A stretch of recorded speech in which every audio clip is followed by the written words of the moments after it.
you don't have a liberal education if you don't have some background in the liberal arts like the founding fathers had. They all were well educated in the founding. And if we don't understand our Constitution and the reason for things in the Constitution, we don't understand. We can't be good citizens. So I feel very, very strongly that's my life goal. And I'm devoting now in my 98th year most of my time to what can we do to increase the concept of liberal education for all. Anchored is a production of the Classic Learning Test, based in Annapolis, Maryland, reconnecting knowledge and virtue through meaningful assessments. Visit us at cltexam.com/get-started. Folks, welcome back to the Anchor Podcast. We are here today in D.C.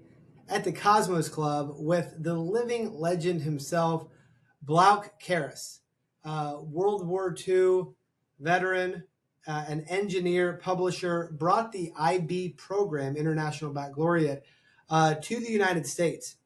Blouke is an education reformer whose career has bridged science, business, and learning.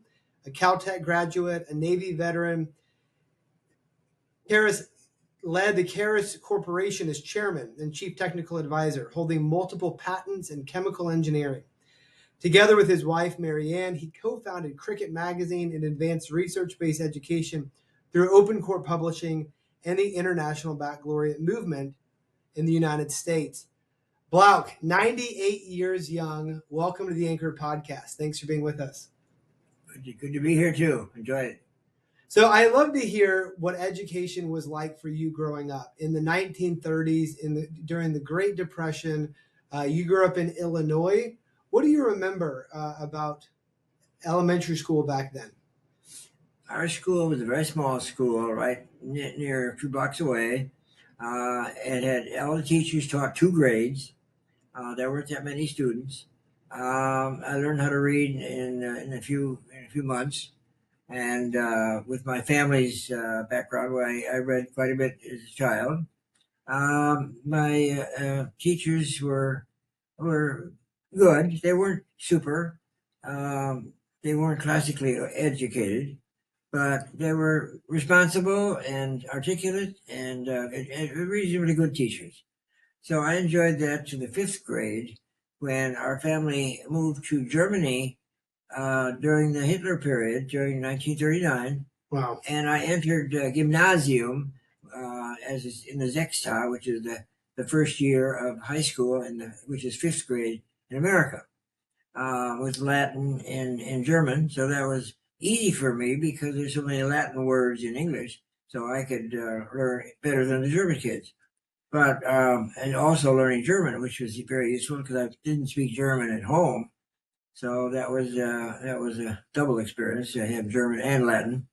So Blouke, I mean, 1939 in Germany, and your family is, your parents or your grandparents were German immigrants. Is that right? That's on my father's side, yes. You're on your father's side, but what was that? I mean, what do you remember from? I mean, I can't imagine, going in a time machine to Germany in 1939. What are some memories that you still hold?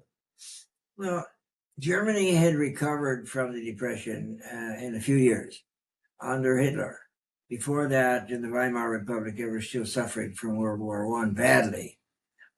So he organized and got the German people behind him to make all the reforms necessary to recover and build a military machine that was world class. We're unfortunately too good. The school was a regular Latin, conservative, traditional humanistic gymnasium.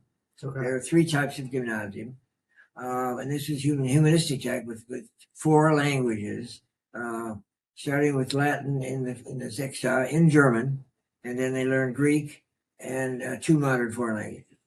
So that always wondered, how could you do that? And the composition, we had composition regularly, which we didn't have in LaSalle, in my hometown at all. So It was challenging with homework, a lot of homework, and traditional European curriculum. Now, did you have a sense, I mean, you were 11, 12 years old. Did you have a sense that war was coming during that time? And this is before the invasion of Poland, but did you feel something in the air, kind of? I felt something in the air, and I felt the enthusiasm for Nazism because the recovery from the Depression in 29-30, Germany suffered terribly, and they recovered. So it was a beautiful country at that time. Recovered totally from World War One, which was not badly destroyed, of course. And the enthusiasm of the school, it seemed like it was just normal history. I participated. My mother said, we should join the Boy Scouts. Well, I did, called Hitler Youth. Wow. So I learned to march very nicely with the other boys, have a lot of fun. And Hitler spoke a couple times that we all had to listen to in class. Okay. And that was during the invasion of Czechoslovakia, of course, in the spring. Yeah. It was a contagious enthusiasm for the economic growth. And so we traveled all over Germany to visit relatives because we had them in half a dozen cities throughout Germany. And it was a very enjoyable summer. We did not have a feeling that war was coming, but we did see on the Autobahn, of course, at home we didn't have any Autobahn.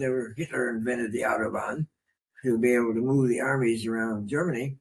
And we could see their armaments and then the trucks driving by. So we could feel that something was happening. We did not expect the war we were going to stay there another year to finish the year in February. But other than that, that was what I saw. Wow. And the explicit kind of hatred towards the Jewish people, was that explicit when you were in this? That's interesting. In the family, my German adopted grandmother, she was a relative, but not a grandmother. But we lived with her part of the time, and we went there often up in Freiburg. Was totally against Nazism. And this is typical in families. Wow. And her grandson that had visited us in America was totally Nazified. Okay. So we saw the dialogues going on about almost on everything. Everything was polarized. Wow. Like we're polarized in America now, today. It was similar. So you saw both sides of the picture. So you left after the invasion of Poland, is that right? The day after we moved on, we went to Switzerland. Okay. Went to Switzerland there and then came back to the U.S. shortly after that? 2 weeks after that. I went to Interlaken. But this wasn't the end for you for involvement in World War II. After high school, you enlisted in the Navy, is that right? That's correct. Enlisted in the Navy, and you've always loved technology. I believe I was learning over lunch. You were playing around with boat motors as a 13, 14-year-old. But you entered the Navy and you were involved in the development of radar at that time. Can you speak about that? I wasn't involved in development. I was a student of the EDDI program that they developed for the Navy on how to operate and maintain and improve the radar. It was already developed. It was just newly developed. One of the great American additions to the world of technology is the radar. And it was extremely interesting for me because I was having a lot of fun making radios and electronic equipment at home on my own. No kits. There were no kits around that when I was 12. No, it's in 1944 and 45. 40. And so it was wonderful. I enjoyed the Navy radar tremendously. You chose Caltech over MIT, over Yale. You got into all three, which is amazing. And you took the SAT, our arch nemesis rivals, in the 1940s. You also had to take a different test just specific to Caltech to get in there. Why did you choose Caltech over MIT, over Yale? First of all, my cousin went to Caltech, and he told me about it specifically and why he liked it, and that was a strong recommendation. It was small. It was loaded with Nobel Prize winners and people from the national academies and leading scientists in the country. They could attract anybody. And then one of the main reasons was, or if not one of the most important reasons, was that they required for all students to graduate 25% of your time in the humanities. Wow. Which is unique for technology. Absolutely. And this makes you very unique because you went to Caltech, you're a legendary engineer, but you have this deep love for the classics, for the humanities, for the liberal arts. Where did this come from? Did your parents instill this in you? This love for both the hard sciences and for the humanities. Where did this dual love? Because often in modern education, they're pitted against one another. Well, our family always had guests, and our grandfather's was a philosopher and publisher of Open Court and Monas, two journals at the turn of the 19th century, into the 20th century. And because of our close proximity to the family home, the Blouke Carus, now we call it the Blouke Carus Mansion, which is worth visiting. It's on the list, historical list of famous buildings in the United States. And just the family traditions, we read a fair amount, not enough, but we read a lot to be familiar with it. And travel helped a great deal. Traveling to Germany, we traveled to Switzerland and Italy and Holland. But travel was very important for broadening my background. So it's just, and then my wife and I chose to, when I got married in Germany, we chose to lead the Great Books Group for 7 years. So that was a wonderful addition too. So we just wanted a broad education. That's been the goal of my life. Is to promote anything I can help with to have a stronger background in the liberal arts. Do you see that as well, though, in terms of sometimes with STEM or even with the Great Books movement? Is there an unnecessary kind of pitting these against each other? No, absolutely not. No, I think if you don't have the background in the classics, you're missing something really important to it. That makes us what we are. If you don't have it, you're cutting off your body in half. You're cutting off your background, and if you forget it, you just don't benefit from all the benefits of the Western civilization. Yeah. So you went on to get involved in bringing the International Baccalaureate program to the United States. I'm wondering if you could tell our audience a little bit about the origins of this program. And now, as I understand it, half of IB programs and schools are in the U.S. Can you speak into that? Sure. What does it makes the IB unique is the fact that it is very similar to all the European education at the secondary level, which was to prepare them for the modern technology and the modern university, which was the model was, of course, Berlin. And since they were all quite similar, the International Baccalaureate also has the requirement of the basic subjects. You have to take 6 subjects in all the basics, science and history or social studies, which usually includes history. And you have the choice of taking philosophy or Chinese art or almost any subject to your sixth choice or a second foreign language. And then you have to have a theory of knowledge course, which is logic or ordinary logic, epistemology, if you will, of how you reach the truth from many different points of view. So it's unique, it's powerful, it's enjoyable. I mean, students have to spend 3 or 4 hours a night doing their homework. I was happy that my son and my daughter, got her international baccalaureate diploma in Wales. It's one of the leading IB schools in England. The breadth is there. So it's sort of the ideal, the golden standard for education. And now agreed upon, it's the best preparation for K-12 education in the world. We talk a lot about within the classical ed movement in the United States, here at the Classic Learning Test, about the telos, the goal of education, and that perhaps that's what really went wrong in the 20th century. And if you go into most public schools today and you ask students, what's the purpose of school? What are we doing here? Most students are going to say something about getting a better job.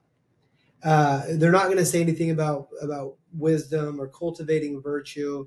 And in some ways, students have embraced this very impoverished vision for education as simply jobs training, nothing else, just jobs training, right? And if that's all it is, there's no reason to think about epistemology or philosophy or even poetry or theater if it's just pragmatic, practical, skills that's all we're after. How would you say the IB program, the IB view of education would answer this question?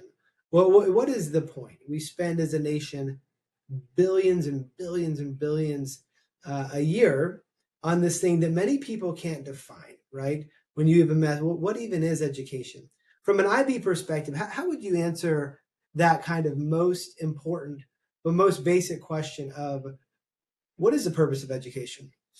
Right. Well, I was fortunately introduced or discovered the Council for Basic Education. Started in Washington about right after the war, World War II, and led by some very interesting scholars, Jacques Barzin, Clifton Fadiman, Jim Kerner, and the group of people interested in the classics.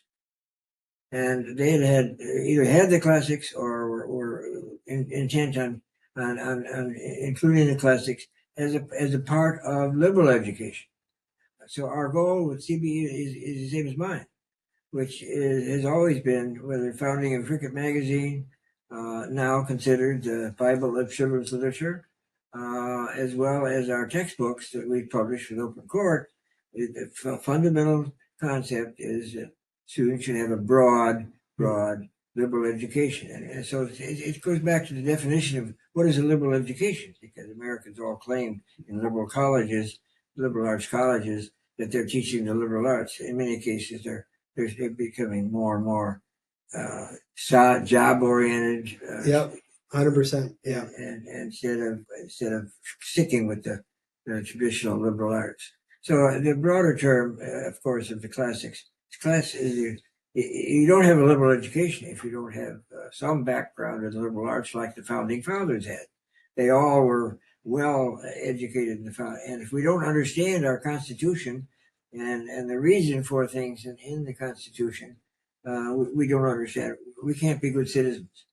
So I feel very, very strongly that's my life goal, and I'm devoting now in my 98th year most of my time to what can we do to increase the concept of liberal education for all.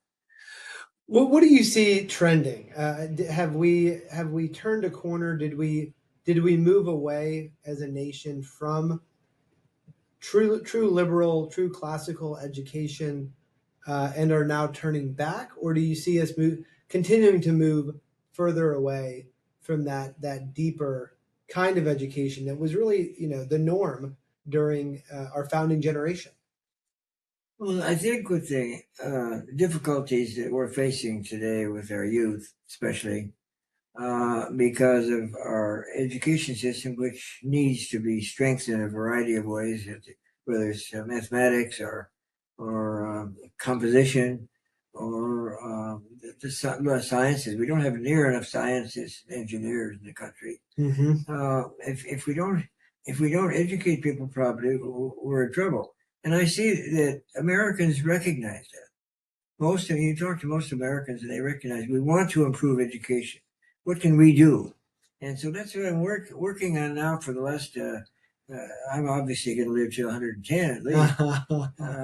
So I have basically 10 more years to live, and I'm going to spend my time on figuring out how every citizen can help their local school improve.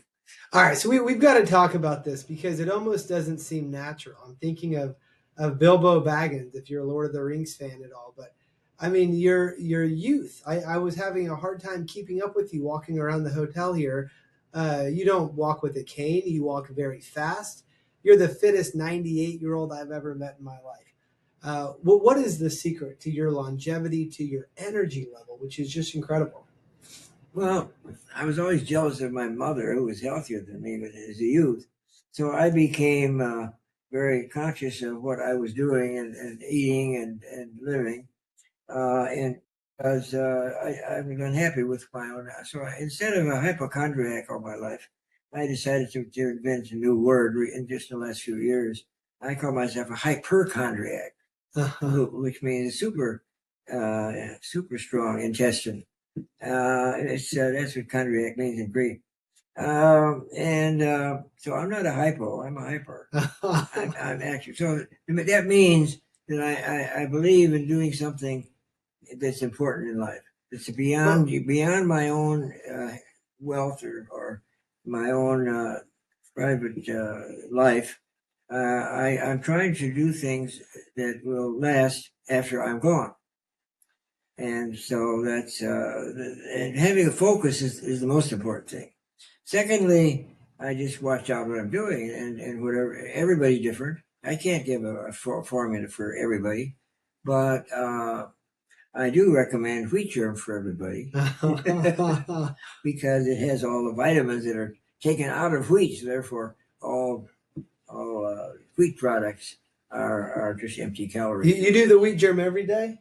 Every day. Every breakfast. I'm going to stop at the grocery store and get some wheat germ.